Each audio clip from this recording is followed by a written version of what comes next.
Bueno, pues buenos días, tardes, noches, lo que corresponda. Mi nombre es Leonardo Dávila, me considero experto en fracaso.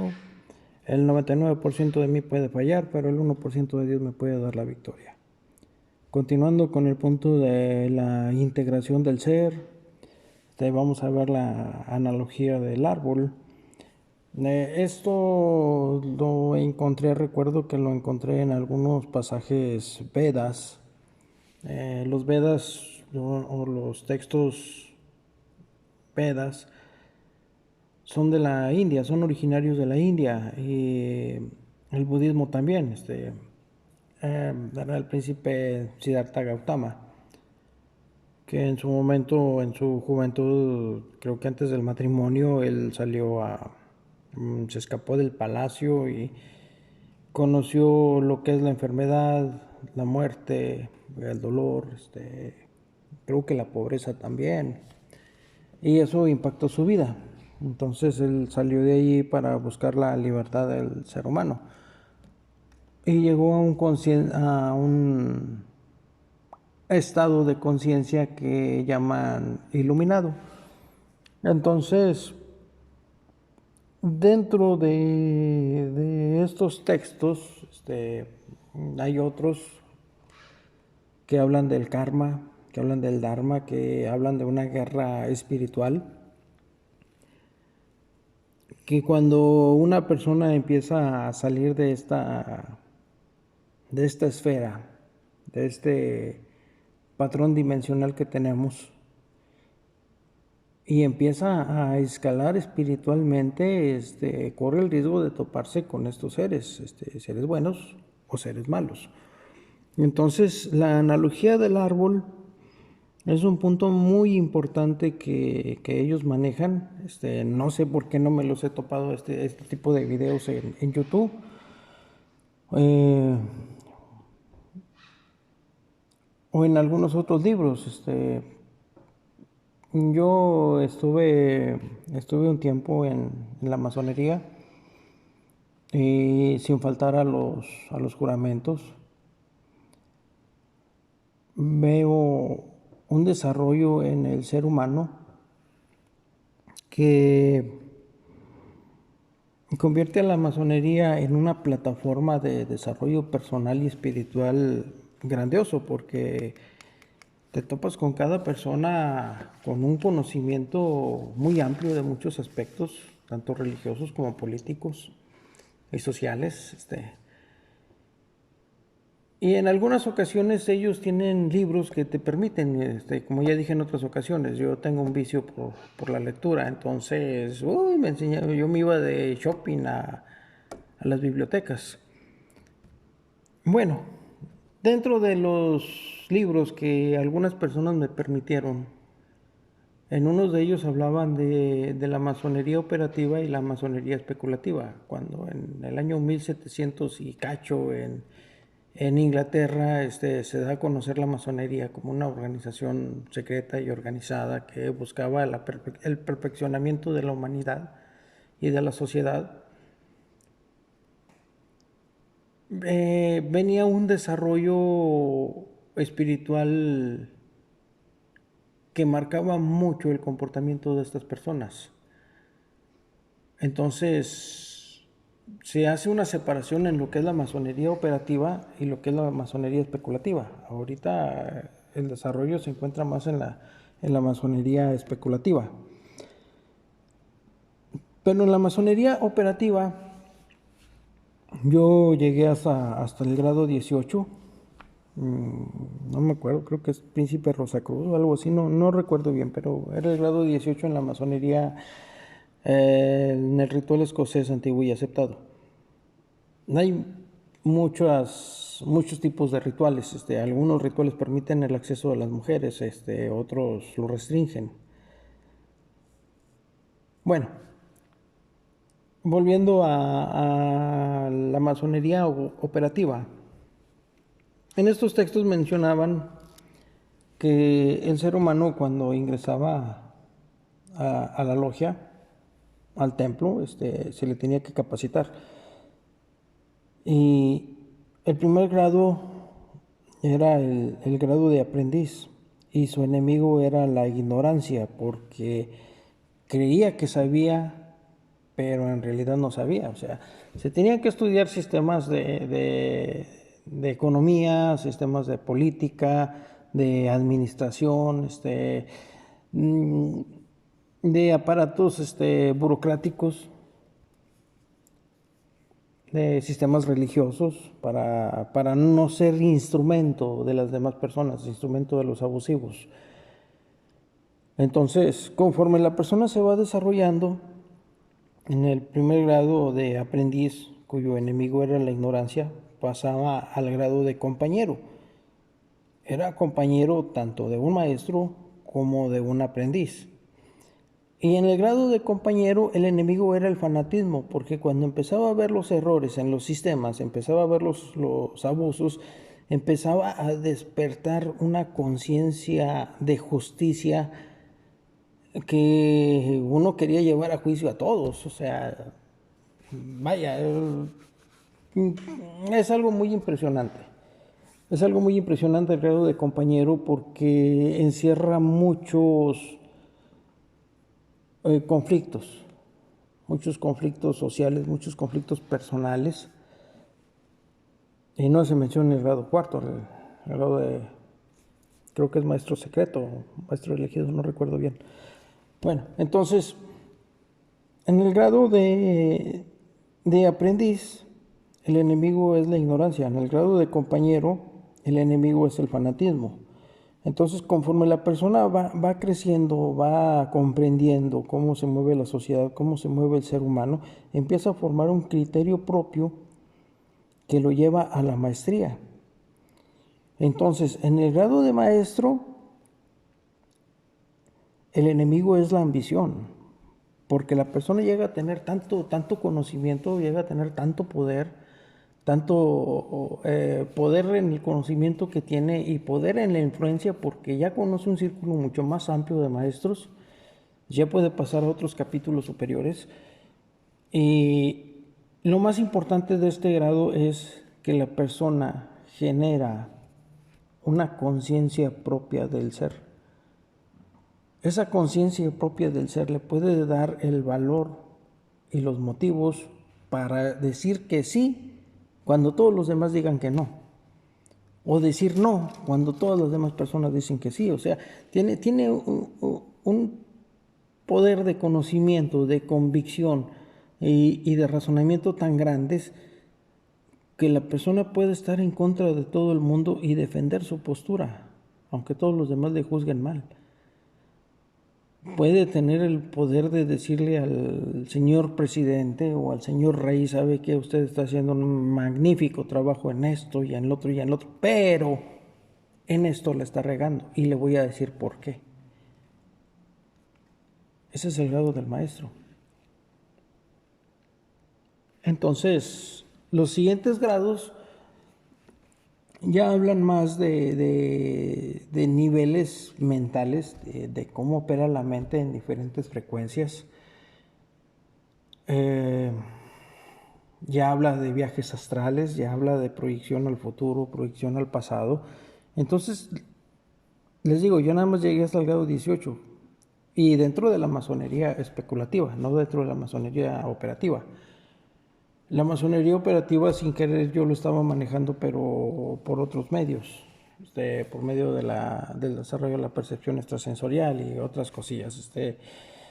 No voy a hablar en este punto, y yo creo que jamás lo voy a hacer, de cómo desarrollar estos poderes, ni cómo despertar a la serpiente Kundalini, ni cómo realizar viajes astrales, ni nada de eso.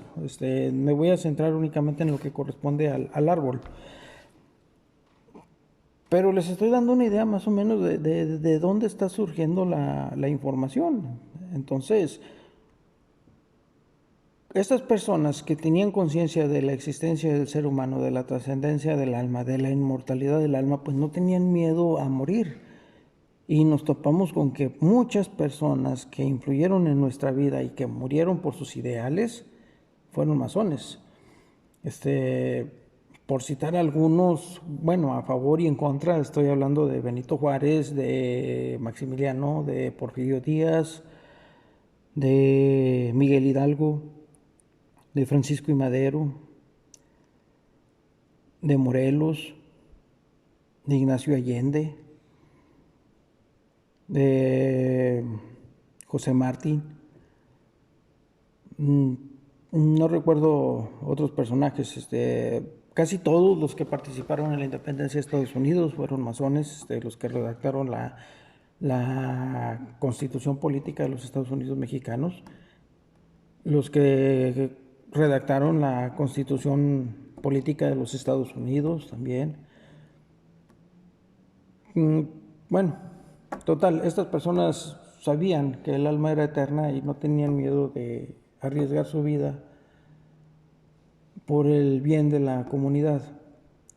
Cuando pasamos a la masonería especulativa, de alguna forma estos ejercicios se dejan de hacer hasta cierto punto, porque el desarrollo en los primeros grados sigue igual, se siguen confrontando a las personas que entran para que vayan desarrollando su carácter, su personalidad, su temperamento, su capacidad de análisis, sigan creciendo en conocimiento, se sigan enriqueciendo y puedan ser ciudadanos que sirvan a la sociedad. Ese es el ideal masónico. Por desgracia, hay personas que usan la masonería como un trampolín. Bueno, hay de todo.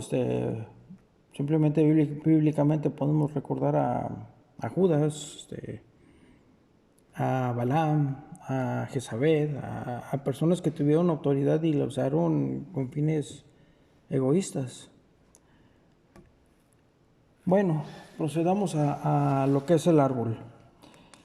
En este árbol hay varios personajes. Tenemos a un campesino, tenemos un mono, tenemos el árbol que tiene raíces y el árbol que tiene ramas verdes y secas. Y estas ramas verdes y secas tienen frutos. Entonces el campesino primero, antes de intentar hacer algo, tiene que definir bien quién soy, de dónde vengo y a dónde voy. El fruto del árbol son los éxitos y fracasos. Las ramas verdes son los proyectos a futuro y las ramas secas son los problemas que ya no tienen solución. Y el mono es la mente. Entonces aquí el campesino lo que tiene que hacer es adiestrar al mono. En esta primera parte de la analogía del árbol no voy a hablar de cómo domesticar a la mente. Eso lo vamos a ver en un capítulo más adelante porque si no lo haría muy largo. Entonces, aquí el campesino responde a la pregunta de quién soy, yéndose a los extremos en su vida. ¿Quién soy en la salud? ¿Quién soy en la enfermedad? ¿Quién soy en la riqueza? ¿Quién soy en la pobreza? ¿Quién soy en el amor? ¿Quién soy en el desamor? Entonces, se va a todos los extremos y de todos los extremos él hace una lista de cómo sería él. El común denominador de esa lista es lo que define quién es el campesino, quién soy. En lo que corresponde al árbol, las raíces corresponden a de dónde vengo. Esto es lo que nosotros aprendemos como primeras experiencias en nuestra familia, en la comunidad, en la escuela, en las amistades. Son las primeras experiencias que marcan el inicio de nuestra vida. Los valores que dicen que uno recibe en la casa. Las ramas, como ya dije, son los proyectos que tenemos, proyectos a futuro y problemas que no hemos podido resolver. Estas ramas tienen frutos, frutos que nos pueden nutrir o frutos que nos pueden hacer daño. El mono, que es la mente, es la que se va a encargar de podar el árbol y de traernos los frutos, tanto los frutos buenos como los frutos malos. Y nosotros tenemos que recapacitar en esos frutos para sacar lo mejor de ellos cuando nos pueden nutrir a enriquecernos en experiencia y también aprender a sacarle provecho a los frutos malos, aunque nos hagan daño. Tenemos que aprender a manejarlos.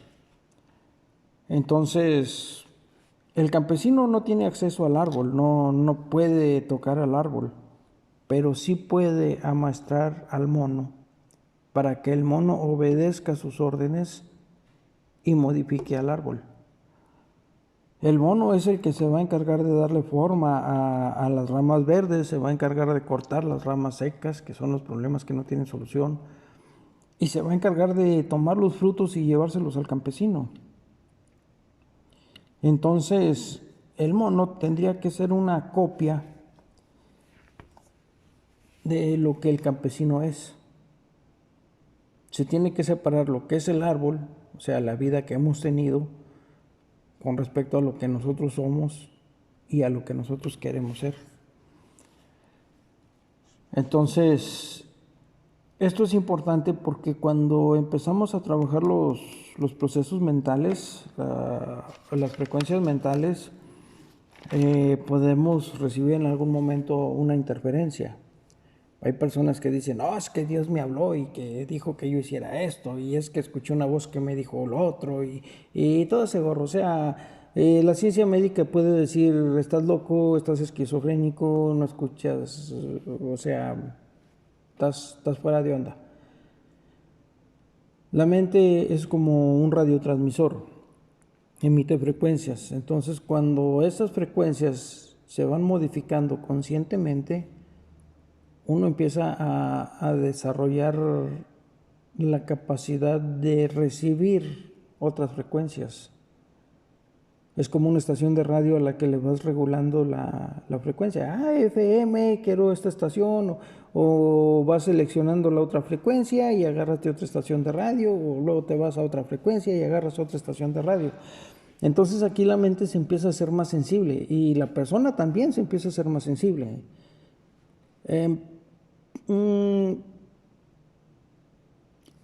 Cuando uno está haciendo estos ejercicios de respiración, ejercicios de control mental, se da cuenta del cambio en las frecuencias mentales.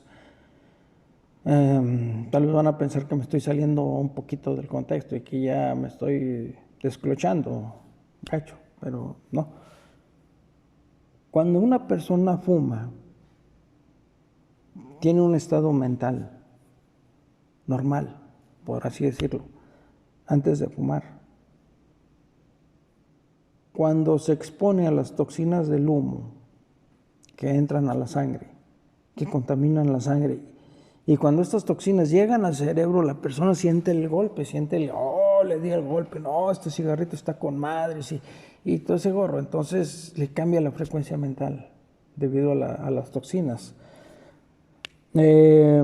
Ocurre lo mismo con el alcohol. La persona está bien, empieza a tomar y llega el momento en que cambia la frecuencia mental debido a la intoxicación, cambia su estado de ánimo, se vuelve muy alegre o se vuelve muy llorón o muy serio o le da sueño. O sea, cada cuerpo reacciona de una forma diferente. Yo no puedo decir que, no, cuando hagas estos ejercicios te vas a sentir bien o te vas a... No, eso depende de cada persona, cómo se pueda sentir. Yo no puedo dar una disposición de te vas a sentir muy bien o te vas a sentir muy mal. Un cambio de frecuencia en el cual casi todos somos lo hemos vivido es, por ejemplo, cuando decimos que se subió el muerto. Allí ocurrió un cambio de frecuencia. ¿Por qué? Porque el cerebro se empieza a dormir, pero la mente sigue despierta. El cerebro libera hormonas que paralizan el cuerpo para que la persona no haga las acciones que está soñando. El problema es que como la mente todavía está despierta, la mente quiere darle una orden a los órganos del cuerpo y el cuerpo no responde. Entonces tienen esa sensación de que, ya me morí, ya se subió el muerto y estoy gritando y me quiero mover y no puedo y todo ese gorro. Eso fue un cambio de frecuencia. Nada más. Entonces, hasta aquí nada más con la analogía del árbol. como ya dije, es importante responder a estas preguntas antes de empezar los cambios, porque en los cambios de frecuencia pueden haber interferencia. Entonces, quieren un respaldo bíblico. En el libro de Efesios habla de la armadura de Dios, un pasaje de la armadura de Dios, y dice que debemos tener el yelmo. No recuerdo qué parte bíblica le corresponde al yelmo, pero sí dice que es para apagar los dardos del maligno. El campo de batalla o el terreno de batalla de Satanás es la lógica del ser humano, mientras que el campo de batalla de Jehová es la fe. La fe y la lógica normalmente no cuadran, no se llevan muy bien. Y constantemente estos personajes nos están bombardeando con ideas. Yo últimamente he sostenido que en la persona suicida, el pensamiento del suicida no es original en él. De alguna forma ese pensamiento llegó a él, pero francamente con las cosas que ahora sé, no creo que el pensar en suicidarse sea un pensamiento original del suicida.